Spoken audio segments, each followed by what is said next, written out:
Rock Hard Riffs, guitar channel for the self-taught. Well, hey there guys, this is Rock Hard Riffs, the rock and roll guitar channel for the self-taught. You know, I'm a little late to the party about this, but I just got this Get Back 3-disc DVD set. And we're going to talk about that today. I'm going to kind of give my pros and cons about it.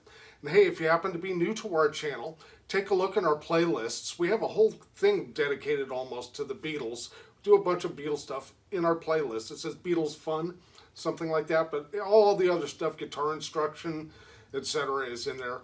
If you like what you see, if you like what we do, please subscribe. We would truly appreciate that. So again, we're going to talk about the pros and cons of the Beatles Get Back.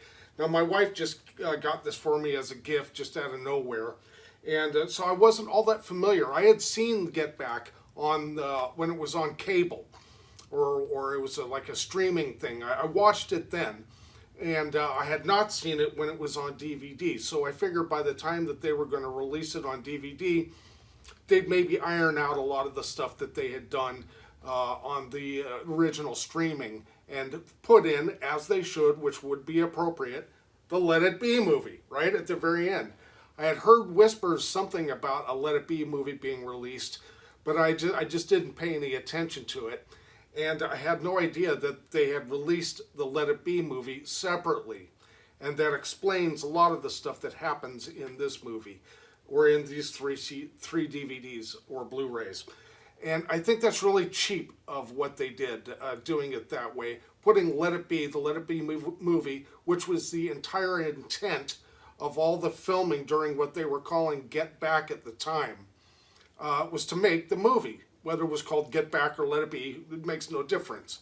But they didn't include that in here. And to me, personally, I think that was just really cheap on their part. But let's take a look at it itself. This is very nice, very sturdy, right? Really cool. They always have quality materials in all their Beatles releases. And then this is on the inside, which is all very cool. And back here we have some postcards of all the lads, right? They're from the recordings, which is cool. And they're like a postcard size. And then this, and here we are with the DVDs are in this sleeve. This is cool. That's a Twickenham. And then finally they get to Apple Records and start recording another disc. Then the final disc, part 3, which has a lot of the rooftop concert on it. I'm just disappointed that they didn't include the Let It Be movie. Just made a better movie out of it. Really, you know, I had been waiting for years and years, just about all Beatles fans, waiting for them to re-release Let It Be. And, you know, that's what this was, from my understanding, what Get Back was supposed to be about, except with a whole bunch more. Now, what this should be is a special features section of the Let It Be movie. But let's go through the pros and cons. The pros. Any Beatle fan will say, of course, anything Beatles is cool. Let us have it. Give us the Beatles. No matter what, right? And a lot of the stuff is very cool that you get to see behind the scenes of stuff going on. Especially what I found the coolest about it is watching them write songs together. And, you know, Get Back just came out of nowhere. Paul was just kind of strumming his bass, as he likes to do. He actually strums it. And he was coming up with something, and you can see him, watch him literally write Get Back on film, which is very, very cool. That was very cool. And a lot of other stuff too. And another really cool part about it, another pro about it, is all the stuff that was later to be on Abbey Road. They were working on several different songs. Maxwell Silver Hammer really sticks out as one that was going to be on Abbey Road. Oh Darling is another, and several others. Octopus's Garden, on and on. And Something too, George, one of George's songs. Those are the pros of it. Very cool. You get to see intimate stuff. You know, when of course Paul and George kind of had a little bit of a little huff up there, as they call it, and George quit.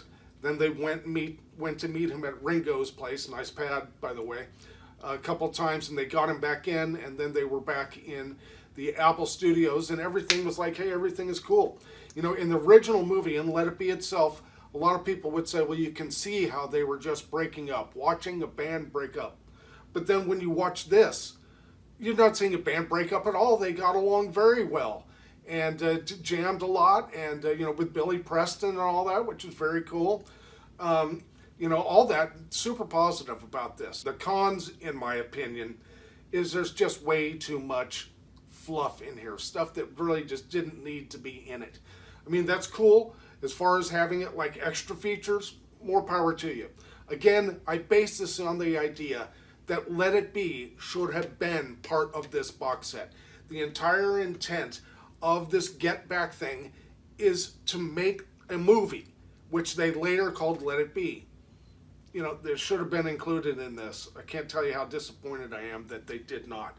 A lot of things that they did, they would show like portions of certain songs that they were actually, that are on the album, Let It Be, but they only show you a little bit of it, like a third of it, and they cut away. It's like, what in the, why aren't you playing the whole thing? It's because they were saving it for the movie Let It Be, which they knew they were going to release later. So that they plotted to do that. And to me, I don't know about you, but I find that really disappointing. And they cut out lots of different stuff, though, like the song Let It Be itself. They only showed little bits of it. And Two of Us, they cut that off. And, things like that I thought were just kind of cheesy. I mean, you're waiting, you're watching this thing, stop and start, stop and start, stop and start, and you don't really understand why they stop. It seems like they're in the middle of a recording and they just stop out of nowhere. And, it's like they were never even doing anything. Just kind of bizarre. The way that they edited, I think that is the editing of this. Some of it is kind of poor. But, they did with what they had, I guess is what they would tell you. So, all in all, for our true Beatles fan, of course, you got to have it. And, I'm on the fence about getting the Let It Be movie or not. I feel like I've been kind of, I won't say what words I'm thinking of, but kind of ripped off if I were to buy it. Maybe I'll wait and get one used on Amazon or eBay or something like that. I don't know. But, definitely worth having if you're a Beatle freak, just like I am, and I'm sure many, many, many, many of you are. You got to have it. It's not quite up to what my expectations were, and then without the Let It Be movie itself, I'm disappointed. No question about it, I'm disappointed. That's really too bad. I think I've said that enough times in this video. So, all right, guys, let us know what you think of this video. Please leave a comment. I would truly appreciate that. Love your comments. Make sure you give us a like. If you're new to the channel, again, please check out our playlists, and if you like what you see, please subscribe. We truly appreciate that. All right, guys, this is RHR Riffs, rock and roll guitar channel for the self-taught, and we'll see you next video.